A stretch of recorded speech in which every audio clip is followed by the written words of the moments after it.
A punch is a hard metal rod with a shaped tip at one end and a blunt end at the other, which is usually struck by a hammer. Most woodworkers prefer to use a ball-peen hammer for using punches.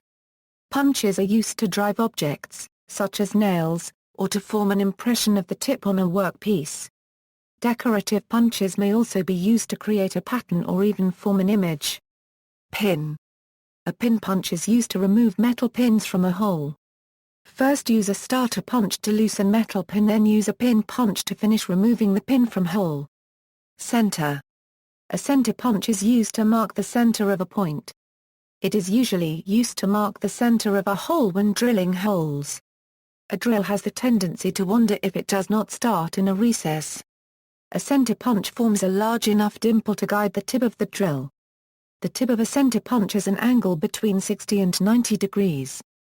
When drilling larger holes, and the web of the drill is wider than the indentation produced by a center punch, the drilling of a pilot hole is usually needed. An automatic center punch operates without the need for a hammer. Prick punch. A prick punch is similar to a center punch but used for marking out. It has a sharper angled tip to produce a narrower and deeper point. It is also known as a dot punch. The mark can then be enlarged with a center punch for drilling. The tip of a prick punch is 40 degrees. Transfer. A transfer punch is a punch of a specific outer diameter that is non-tapered and extends the entire length of the punch. It is used to tightly fit the tolerances of an existing hole and, when struck, precisely transfer the center of that hole to another surface. It can be used, for example, to duplicate the hole patterns in a part, or precisely set locations for threaded holes to bolt an object to a surface. Drift. A drift punch is misleadingly named. It is not used as a punch in the traditional sense of the term. A drift punch, or drift pin, or line-up punch, is used as an aid in aligning bolt or rivet holes prior to inserting a fastener. A drift punch is constructed as a tapered rod, with the hammer acting on the large end of the taper. The tapered end of a drift punch is placed into the semi-aligned bolt holes of two separate components, and then driven into the hole.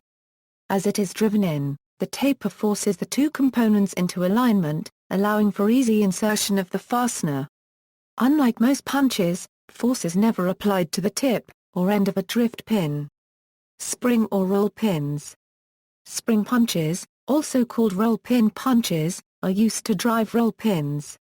Standard pin punches should never be used on a roll pin. Because of the hollow, thin wall construction of a roll pin, a standard pin punch will often collapse, mar or distort the end of the pin or be driven into, and jammed inside, the hollow core of the roll pin. When choosing a roll pin punch, select one that is no larger than the compressed diameter of the pin.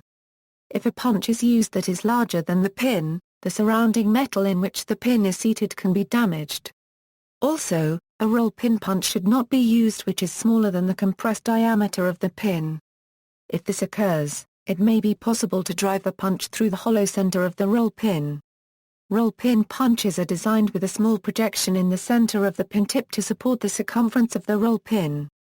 The tips of roll pin punches are not flat and should never be used on regular solid pins.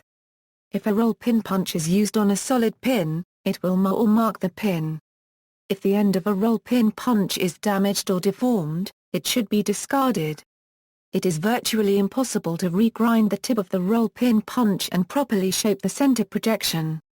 When using a roll pin punch, make sure the axis of the shank of the roll pin punch is in line with the axis of the roll pin. Do not cant the roll pin punch off to one side. When you strike the roll pin punch, hit it directly on the top of its head.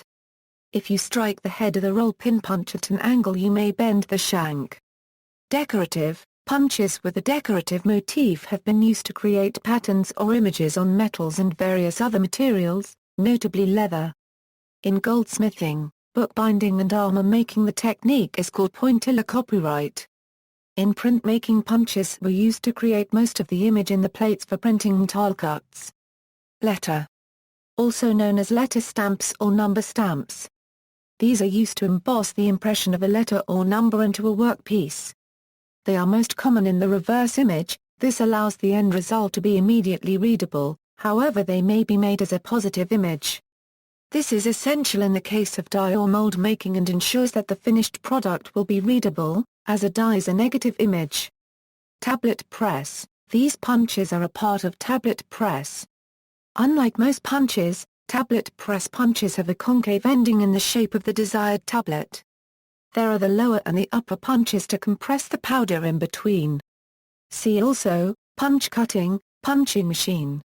References